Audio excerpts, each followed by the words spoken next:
Je suis mariée depuis 2006, mais comme maman venait de le dire, ma fille aînée n'a que 3 ans et mon fils, il a 2 ans, il a 20 mois, il aura ses 2 ans. C'est pour dire que mon mari et moi, nous sommes passés par 9 ans, 9 années de stérilité, sans enfant. Et je peux le dire, et je le crois, que le Seigneur avait son regard sur notre couple et nous sommes ceux-là qui ont bénéficié de sa faveur.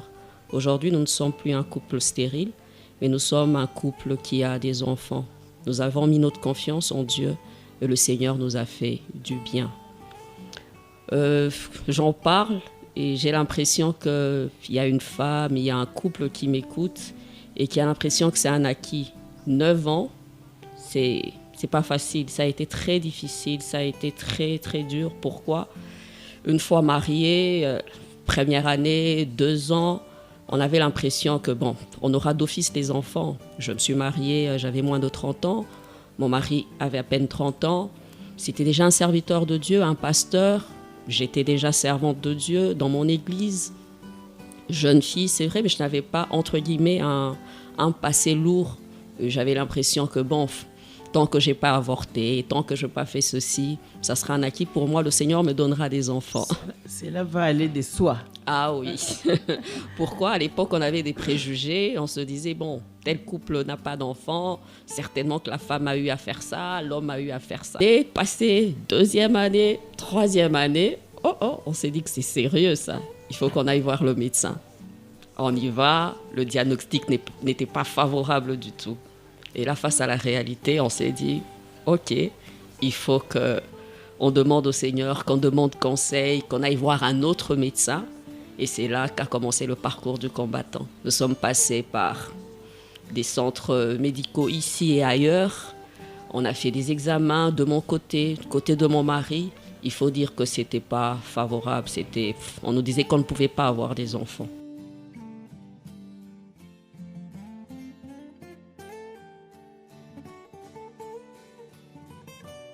Dieu m'a fait grâce, j'ai une belle famille bien facile à vivre. Et j'ai un mari, je dis qu'il est pasteur, mais c'est un chrétien. Et je crois que le background aussi nous a aidés, éduqués, et des chrétiens.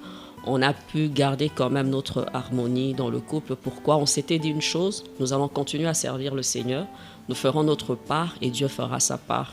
Et j'ai un mari qui m'aime et il me disait, je t'aime pas pour les enfants. Avec ou sans enfants, nous allons continuer notre course. Par la grâce de Dieu, je n'ai pas eu de problème avec mon mari et ma belle famille non plus. Je n'ai pas eu ça. Mais dans la suite, je pourrais vous dire quel a été mon défi parce qu'il y en a eu. En 2010, heureusement ou malheureusement, je ne sais pas, je tombe enceinte. C'était la victoire, c'était la bonne nouvelle.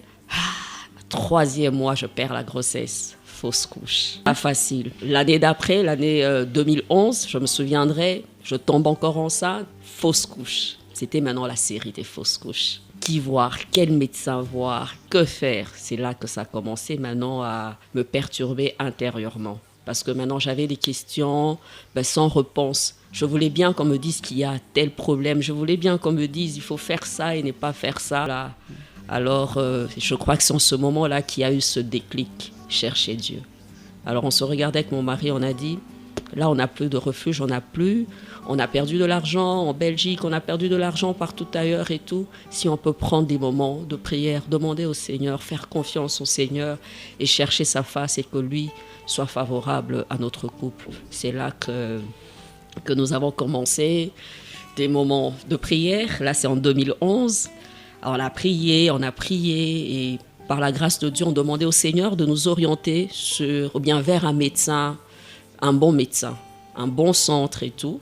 On en a eu, ça n'a pas donné. L'année d'après, ça n'a pas donné.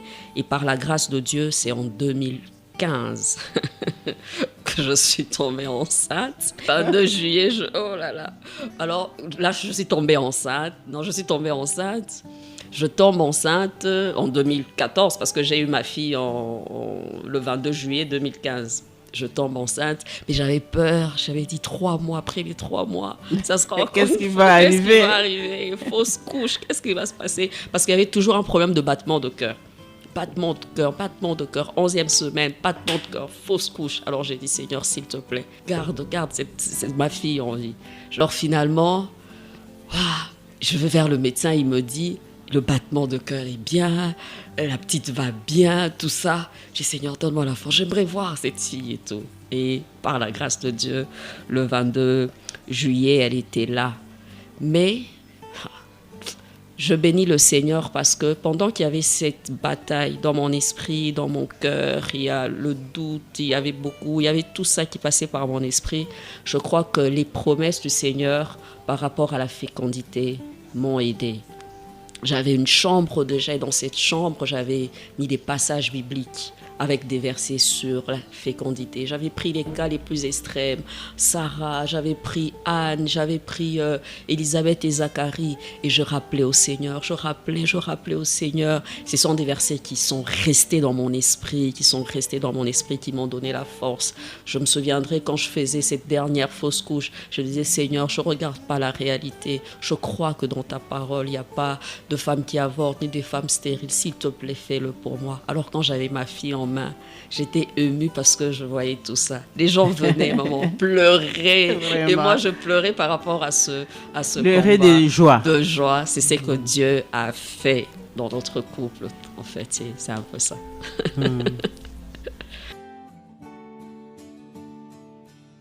Ah oui, ça c'est important, hein. Et je pense qu'une femme doit être sage par rapport à ça. Nous tombons dans le piège de trouver, je ne sais pas, d'accuser l'autre. C'est toi, ce n'est pas toi, c'est toi qui n'as pas ce qu'il faut, c'est moi qui n'a pas ce qu'il faut. Et celle qui n'a pas ce qu'il faut, généralement les femmes victimisent, ou bien l'homme qui devient agressif et tout. Mais je pense qu'il faut d'abord commencer à se mettre ensemble, l'homme et la femme, et se dire, nous avons le défi qui est là. Ça peut être toi le problème, entre guillemets, ou moi. Mais notre objectif, c'est de voir la main de Dieu, de trouver solution. Surtout que vous êtes un. Un, d'office. Prions et allons-y. Et je pense qu'une femme, si c'est l'homme qui a un problème, la femme doit être douce, elle doit être diplomate. Il ne faut pas y aller. Il faut que tu ailles parce qu'il y a le calendrier là. Moi, je n'ai plus 20 ans là. Il faut qu'on y aille vite. Tu vas frustrer l'autre. Il faut y aller à deux. Je pense que quand le Seigneur regarde ça aussi, le Seigneur agrée.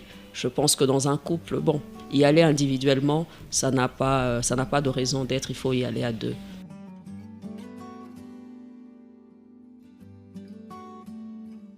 « 9 ans, ce n'est pas peu. Hein. Il y a beaucoup de choses qui s'est passé, qui se sont passées par rapport ou dans ce parcours. Tu te sens humilié. Pourquoi ? Parce qu'on se dit la valeur de la femme, c'est les enfants. Tu n'as pas d'enfants, tu es moins que les autres. Ils ne le disent pas, mais tu sais voir ça. Il y a des petites choses, il y a une parole par là, il y a des regards, et surtout en Afrique. Ce n'est pas facile. Il y a la pression de l'âge aussi. Le calendrier joue beaucoup pour une femme. Moi, pour mon cas, je me suis mariée à 27 ans, mais faisons vite le calcul. 9 ans, donc tu n'as même plus la vingtaine. Il y a cette pression aussi de l'âge. C'est à cet instant-là que j'avais compris le passage de Genèse 18, 13, quand Sarah avait ri par rapport à la promesse. Pourquoi ? Elle regardait à l'état de son corps. Elle disait, je suis vieille. Ça joue, c'est en toi, c'est attaché à toi. Il y a la pression de l'âge, il y a la pression, comme je disais, de l'entourage, et puis des fois le diagnostic de médecin. Après les échographies, j'étais découragée. On te dit, on a vu ça, on n'a pas vu ça, donc tu ne peux pas. Il fallait gérer tout ça. En même temps, il fallait servir Dieu. Et on me dit, il y a un homme de Dieu qui disait toujours que l'ennemi de la foi, c'est le temps. Plus le temps passe, on a l'impression que c'est difficile. La première année, j'étais plus forte que, je dirais, la 5e ou la 6e année. Tu as l'impression que... Donc, la force allait en diminuant. En diminuant, parce qu'il y a beaucoup... Et le découragement prenait place. Maman, le découragement. Et il y a certaines choses qui m'ont aidée. Il y a le soutien du conjoint. On a besoin d'être soutenu par son conjoint. Mon mari était là. Et à chaque fois qu'il me disait, je ne t'aime pas pour les enfants, je t'aime simplement parce que c'est toi, c'est toi ma femme et tout, ça me faisait du bien. Ça me reconfortait. Il y avait aussi, des fois on voit que des mauvaises personnes, et des fois le Seigneur met de bonnes personnes autour de nous. Il y avait des gens à l'église qui priaient avec nous, qui priaient pour nous. Ça nous a fait du bien. Et je suis restée attachée à la promesse de Dieu. Je ne regardais pas à un moment donné à la vérité, à la réalité, mais plus à la vérité. Ce que Dieu dit, qu'est-ce que Dieu pense? Est-ce que Dieu veut que je reste comme ça? En lisant la parole de Dieu, je me rendais compte que le Seigneur avait un autre projet pour moi et ça me redonnait la force. Ça me redonnait la force à chaque fois. S'il te plaît, ne regarde pas à cette situation, mais essaye de voir ce que Dieu pense. Essaye de lire dans sa parole. Tu vas te rendre compte que tu n'es pas la seule. Il y a des gens qui ont eu des cas plus difficiles et compliqués, mais le Seigneur a eu à intervenir simplement parce qu'il nous aime. Pas parce que tu es vierge, pas parce que tu es sans péché. Non, c'est d'abord par amour. Dieu donne les enfants, c'est un héritage qu'il donne à ses enfants. Et quand tu es découragé, tu n'as plus la force de prier. Tu dis, bon, j'ai déjà prié, bon, j'ai déjà vu tel serviteur de Dieu, j'ai déjà fait ça, mais je t'en supplie, continue à prier. La Bible nous demande de prier sans cesse. Ne te relâche pas, prie, continue à prier. Tu ne sais pas ce qui se passe autour de toi, mais je te prie de prier. Pourquoi? Parce que quand nous prions et nous allons vers le Seigneur, il y a une certaine confiance qu'il nous redonne. Il nous donne une force de courir, de marcher et de continuer à croire pour lui. C'est ça le mystère qui se passe dans la présence de Dieu. Et il y a toutes les raisons des fois pour ne pas croire. J'ai vu mon médecin, il me disait, c'est bien beau, mais je ne pense pas, vous n'aurez pas des enfants. Il y a un passage que j'aime beaucoup, je crois c'est Romains 4, 18, quand on parle d'Abraham, on dit « espérant contre toute espérance ». Tu es limité, mais contre toute espérance. Ce sont des passages qui sont restés dans mon esprit, dans mon cœur.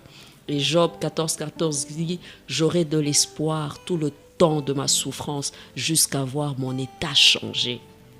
Jusqu'à ce que je verrai mon état changer. Je disais à mon mari, jusqu'à ce que je verrai mon état changer. J'aurai de l'espoir, j'aurai de l'espoir. Et l'ennemi est terrible. Dans le couple ou même dans ton quotidien, il recherche une chose, gâcher ta paix et ta joie. Tu verras, tu deviens celle qui victimise, tu n'as plus de joie, tu n'as plus la force, tu deviens... sans vie, victime, la bonne femme malheureuse, j'ai pas d'enfant, j'ai pas ceci. Ah non, on s'est regardé avec mon mari, on a dit, il faut qu'on continue à vivre. Ça fait mal, mais on doit avoir la joie. Tu es mon épouse dans la maison, j'ai besoin de te sentir joyeuse. J'ai besoin de te sentir joyeuse, je veux la joie. Et je demandais cette joie au Seigneur. Il y a des gens qui nous regardaient, qui disaient, bon, non, vous êtes en train de faire semblant. Non, je crois que cette joie nous venait du Saint-Esprit. Cette joie, elle était intérieure. Cette paix, elle était intérieure. Et maman, je me suis rendu compte que les chrétiens, malheureusement, dans des moments d'épreuve comme ça, ils se disent, on ne va plus à l'église, nous n'allons plus servir le Seigneur. Mais on oublie l'histoire de Zacharie et d'Élisabeth. Vraiment. C'était pendant qu'ils étaient en train de servir que Dieu les a visités. Et la Bible dit qu'ils étaient justes devant Dieu. Ils n'avaient pas péché forcément. Et en train de servir, attache-toi au service. Ne lâche pas. Des fois, il faut faire la part des choses. Des fois, nous mélangeons tout.